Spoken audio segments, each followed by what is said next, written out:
வணக்கம். Last time MP election இப்போ பேசியிருப்போம். அதில் பிஜேபியை அதிமுகவை டெபாசிட் கூட வாங்காமல் தோக்கடிக்கணும் அப்படின்ற மாதிரி பேசியிருப்போம். இந்த டீலிமிட்டேஷன் கடைசியாக பாஸ் ஆன பில்லை பார்த்தீங்கன்னா வெறும் 50 எம்பி எக்ஸ்ட்ரா இருந்திருந்தால் பிஜேபி அந்த பில்லை பாஸ் பண்ணியிருக்க முடியும்.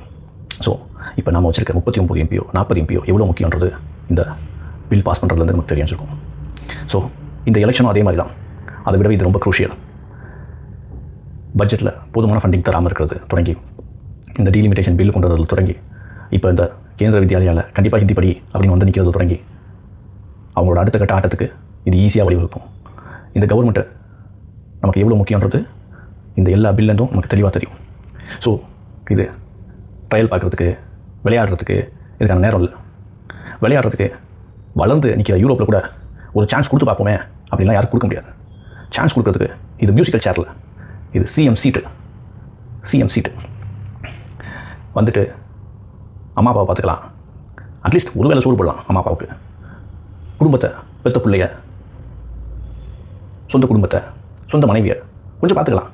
அது ஒன்றும் பெரிய குற்றமாக போகிறதில்ல. ஸோ இது மாதிரி நிறையா வேலைகள் இருக்குது. ஆமாம், வேணும்னா இன்னும் ஒரு 2 எக்ஸ்ட்ரா படம் நடிச்சிக்கலாம். உதயநிதியை கூட ப்ரொடியூஸ் பண்ணி தருவார், ஒன்றும் பெரிய பிரச்சனை இல்லை. ஆமாம், அந்த படத்தில் சிஎம்மை தூக்கி போட்டு மிதிக்கலாம், நல்ல பஞ்ச்லைலாக பேசலாம். ஆமாம், நல்ல மாற்றங்களை, நல்ல புதுமை உறுப்புகள் புரட்சி ஏற்படுத்தலாம். ஆமாம், இலவசங்கள் கொடுக்காமல் மாற்றங்களை உண்டாக்கலாம். இது மாதிரி நிறைய ஆப்ஷன்ஸ் இருக்குது. பட் இந்த எலெக்ஷன் விளையாட்டு இல்லை, பல பேரோட வாழ்வாதாரம். நான் இன்றைக்கி மேலே உட்காந்துக்கிட்டு கீழே உள்ள யாரையும் பார்க்காம இவ்வளோ செல்வ செழிப்பாக இருக்க தமிழ்நாட்டிலேயே இன்னும் படிக்காதவங்க நிறையா பேர் இருக்காங்க. வேலை வாய்ப்பு கிடைக்காம இருக்கவங்க ரொம்ப நிறையா பேர் இருக்காங்க. நான் இன்றைக்கி மேலே உட்காந்துக்கிட்டு நான் ஒரு ஜாபுக்கு வந்துட்டேன், எனக்கு கீழே உள்ள பற்றி கவலையே இல்லை, ஒரு ட்ரையல் கொடுக்க முடியாது. அவனும் மேலே வரணும், அவனும் நம்ம அடைஞ்ச இடத்த அடையணும். அது வரைக்கும் இந்த ஸ்திரத்தன்மையான ஆட்சி நமக்கு தேவை. ஸோ இந்த ஸ்திரத்தன்மையில் எந்த பாதிப்பும் வந்துடக்கூடாது.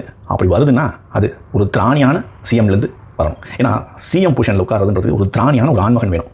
ஆமாம், எடப்பாடி ஜெயலலிதா அம்மா காலில் மேபி விழுந்திருப்பார்.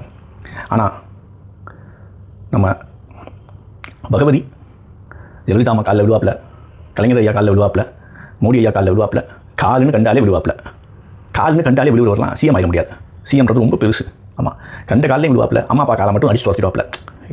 இதுக்குள்ளே நம்ம போவேணாம். ஸோ இந்தியா வேலை வாய்ப்பு, அன்எம்ப்ளாய்மெண்ட் ரேட் ரொம்ப ஹெவியாக இருக்குது. இப்போ தான் அதில் தமிழ்நாடு கொஞ்சம் மீண்டு வந்திருக்கு. தமிழ்நாட்டில் இப்போ தான் வேலை வாய்ப்பு கொஞ்சம் தலை தூக்கியிருக்கு. நம்ம எடப்பாடி அவர் ஆட்சியில் இருக்கிறதுலே ஹையஸ்ட்டாக, கொஞ்சம் நினச்சல இருக்கிறதுலே ஹையஸ்ட்டாக பொள்ளாச்சி கேஸு, அதில் பாதிக்கப்பட்ட பெண்களாக குறிப்பிடப்படுறது சுமார் 200 பெண்கள், 1 2 இல்லை. ஸோ